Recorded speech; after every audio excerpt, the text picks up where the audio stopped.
Guys welcome to my mini vlog. আজকে আমি তোমাদেরকে দেখাবো আমার প্রত্যেক দিনের সকালটা কেমন করে কাটে। তো আমি ঘুম থেকে আজকে সকালবেলা উঠেছিলাম ঠিক 8টার সময়।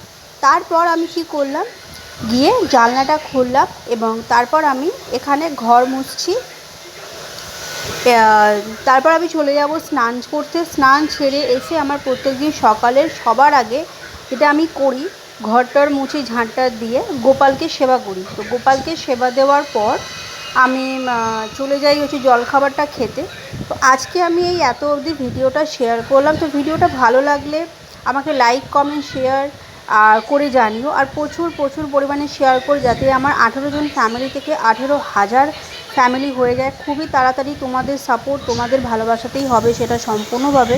আর তোমরা যদি আরও ভালো করে গোপালের সারাদিনের সেবার ভিডিও দেখতে চাও, তোমাদের যদি খুব ভালো লাগে আমার গোপালের এই ভিডিওটা দেখে, তাহলে তোমরা আমাকে কমেন্ট বক্সে জানিও যে তোমরা গোপালের ভিডিও দেখতে চাও। সেই ক্ষেত্রে তাহলে আমি তোমাদেরকে গোপালের ভিডিও করে দেখাবো, ঠিক আছে? আর আমার এই সেম ভিডিও আরেকটা থাকবে, যেখানে কিনা আমি এখানে যা যা বললাম সেটা আমি ইংলিশে বললাম। দেখো, আমি ইংলিশে বিগিনার, ঠিক আছে? আমি যে একদম ইংলিশে খুব ভালো ফ্লুয়েন্টলি কথা বলতে পারি তা নয়, আমারও ভুল হয়। তো যদি কোথাও ওই ভিডিওর যদি কোথাও ভুল হয়ে গিয়ে থাকে তাহলে প্লিজ আমাকে ক্ষমা করো। আর পারলে আমি নিজের ভিডিওটাকে আরও ভালো করে ইমপ্রুভ করার চেষ্টা করব। আর হ্যাঁ, আমি যে বলেছিলাম যে 30 ডেজ স্পোকেন ইংলিশের চ্যালেঞ্জের ভিডিও দেবো, মাঝখানে আমি দিতে পারিনি আমার কিছু পার্সোনাল ইস্যুর কারণে, ঠিক আছে? তো আমি এবার থেকে কন্টিনিউ করব, আর কনসিস্টেন্সি ওয়েতে আমি ভিডিওগুলো দেওয়ার ট্রাই করব। শর্টসের দ্বারাও বেশিরভাগ সময় আমি দেবো, কিন্তু আমি দেবো, আর আমার শর্টসের ভিডিওই বেশিরভাগ আসবে। তো এইখানে আমি গোপালকে চান টান করিয়ে গোপালের সিংহাসনটা খুব সুন্দর করে গুছিয়ে দিচ্ছি। তারপর গোপালকে বসিয়ে দেবো। আর তারপর আমি চলে যাব একটু বাইরে যাব। বাইরে আমার কিছু দরকারি কিছু কাজ আছে, সেই কাজগুলোকে মেটাতে যাব। তো এই হলো আমার আজকের সকালের ভিডিও। তো আমি সকাল থেকে মেনলি ঘুম থেকে আমি ঠিক আমার এমনি সকালবেলা আমি ডেলি উঠে যাই। তো সত্যি কথা বলতে গেলে আমি অতটাও আর্লি পারসন নই, আবার খুব যে বেশি দেরি করে ঘুম থেকে উঠি তাও নয়। আমার মোটামুটি 7টা থেকে 8টার মধ্যে আমি উঠে পড়ি। আমি খুব তাড়াতাড়ি করে উঠতে পারি না, কিন্তু আমি ওঠার চেষ্টা করি।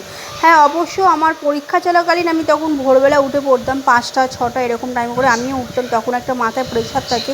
এখন যেহেতু পরীক্ষা শেষ হয়ে গেছে, মাথায় অতটা চাপ নেই, তাই এখন একটু দেরি করে উঠলেও হয়। তাই আমি দেরি করে এখন একটু উঠছি। আর অ্যালার্মও এখন দিই না, ওই 7টা 8টার সময় আমার ঘুমটা ভাঙে। তাই আমার এইগুলো করতে করতে মিনিমাম গোপালকে সেবা দিতে দিতে আমার 9টা 9:30 এরকম হয়। আমি 10টাই ধরে রাখি, 10টার সময় হয়। তো আবার আমি 10টার সময় দিই, আবার দুপুর 12টা থেকে 1টার মধ্যে দিই, আবার বিকেলবেলা, আবার সন্ধেবেলা, রাতের বেলা দিয়ে গোপালকে আমি করি। তো তোমরা যদি এই সারাদিনের গোপালের সেবার ভিডিও দেখতে চাও তো আমাকে কমেন্ট বক্সে জানিও। আর কেমন লাগলো আমার ভিডিওটা সেটাও বলো, ঠিক আছে? আমি দেখো, আমি প্রফেশনালিভাবে, যেহেতু আমি অত ভালো মতন আমি অত এডিট করতে পারি না, তো কোথাও যদি কিছু ভুল হয়ে গিয়ে থাকে তো প্লিজ আমাকে আমার ভিডিওর মাঝখানে ক্ষমা মার্জনা করো। আমি ধীরে ধীরে নিজের ভিডিও কোয়ালিটিকে ইমপ্রুভ করার ট্রাই করব, আর তোমাদের সাপোর্ট চাই তার জন্য।